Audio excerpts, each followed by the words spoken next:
নমস্কার দর্শক বন্ধুরা, আমি মা অন্নপূর্ণা নার্সারি থেকে বলছি।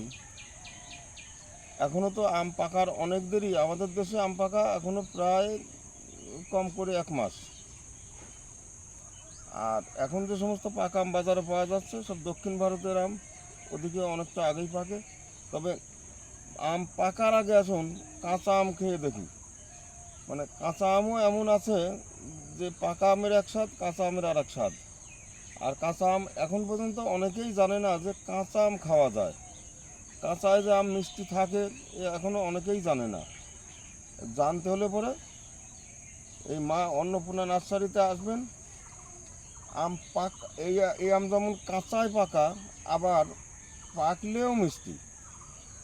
যারা জানে যে কাঁচা আম মিষ্টি পাওয়া যায় বা খেয়েছে, তারা জানে সেই আম পাকলে কিন্তু আর খাওয়া যায় না, মিষ্টি হয় না। কিন্তু আমার এখানে যা আছে, এই কাঁচাতে যেমন মিষ্টি বেশ ভালো লাগবে, একবার খেলে মনে হয় প্রত্যেক দিন খাই, আবার পাকলে মনে হবে অন্য আম ফেলেতে এই আমগুলি খাই। এত সুন্দর এইগুলি আছে। আর এছাড়া আরও অনেক রকম আছে, সেগুলি হয়তো পাকলে খাওয়া ভালো যায় না বা ভালো মিষ্টি হয় না। সেরকম আমও আছে, সেগুলি আমার কাছে নাই। আমার কাছে 3টে জাত আছে, 3টে জাতই কাঁচায় মিষ্টি, পাকলেও মিষ্টি। আর তার মধ্যে কাটিমন যেমন আছে, ওটা হালকা টক মিষ্টি, ও কাঁচাতে খাওয়া যাবে। যারা একটু টক ভালোবাসে তাদের কাছে ভালো লাগে। আর আরেকটা আছে বাড়ি ভোর কিউ যায়, এরকম কাঁচা আম অনেক কিছুই আছে যে কাঁচায়ও ভালো আবার পাকায়ও ভালো।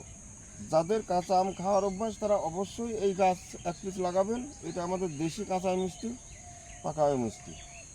আর আজকে আমরা এই আম কিছু তুলবো, কারণ এখন আর রাখা যাবে না গাছে। এই আমগুলি আর একটু দেরি হলে পরে আটিটা শক্ত হয়ে যাবে। আটি শক্ত হলেও খাওয়া যাবে, কিন্তু তখন স্বাদ আবার একটু অন্যরকম হয়ে যাবে, মানে পাকা পাকা ভাব হয়ে যাবে। তার আগেই এই আমগুলি খাওয়ার সময়। এই আমগুলি বেশ থোকায় থোকায় ধরে, এই দেখুন এখানে যেমন এই থোকায় থোকায় ধরা আছে। এবার তো আমের বছর না, আম সব ধরে গেছে। আর এই যে ভিতরে সব থোকা দেখা যাচ্ছে, 2-1টা তো আছেই সব জায়গা, আবার থোকায় থোকায় আছে। এই যে এই জঙ্গলের ভিতর দেখা যাচ্ছে না ভালো, ওই যে উপরে আছে, ওই যে ওই পাশে এই যে সমস্ত, এই যে এখানে এক থোকাতেই 4টে আম ধরে আছে, ওই সাইডে আছে কিছু। তা এবার তো আম বেশিরভাগই ঝরে গেছে। যাই হোক, আজকে আমরা এই আম তুলবো বা খেয়ে দেখবো। আমগুলি সাইজ খুব বেশি বড় হয় না, এগুলি 600, 250, 300 এইরকম হয়, 300-র উপরে যাবে না।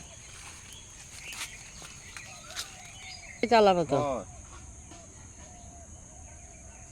এই আমগুলি দেখছেন, এই আমগুলি এবার খুব একটা বেশি ধরে নাই। এগুলি সমস্ত আমার মাদার গাছ রাখা, এর মধ্যে 2-4টে করে আম হয়, তবে এবার মুকুল খুব একটা আসে নাই। দেশি গাছ এগুলি 10-এরই।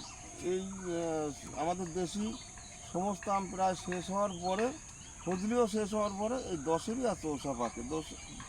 10-এরই আর চৌসা আমটা খুবই ভালো, এগুলি আপনারা লাগাতে পারেন। এখানে দেখছেন কাতিমন, এই যে কাতিমন, এটা এমনিতেই এই সিজনের আমগুলি সেই আষাঢ় মাসেই পাকবে, তার আগে পাকবে না। মানে আমাদের দেশের আম বেশিরভাগ শেষ হয়ে যাবে, তখন পাকবে।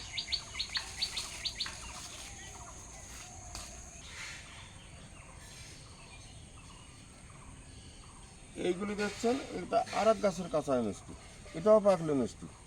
আর এই আমটার সবচেয়ে নরম হয় বেশি। এগুলি সবই কাঁচায় খাওয়ার জন্য পারা। আমটা ফলনও খারাপ না।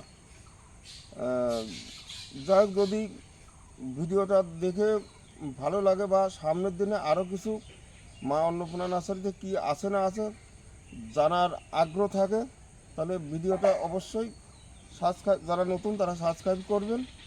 আর যাদের দেখার ইচ্ছে এই মা অন্নপূর্ণা নার্সারি, ছোটোখাটো নার্সারি, কী আছে না আছে বা কেমন আছে, যদি কেউ দেখতে চান, আসতে চান, আমার এখানে আসতে হলে পরে আমার বাড়ি পশ্চিমবঙ্গের নদিয়া জেলা বীরনগর রেল স্টেশন। আমার বাড়িটা রাধানগর খালপাড়া। বীরনগর রেল স্টেশন থেকে 1.5 কিলোমিটারের একটু কম পথ।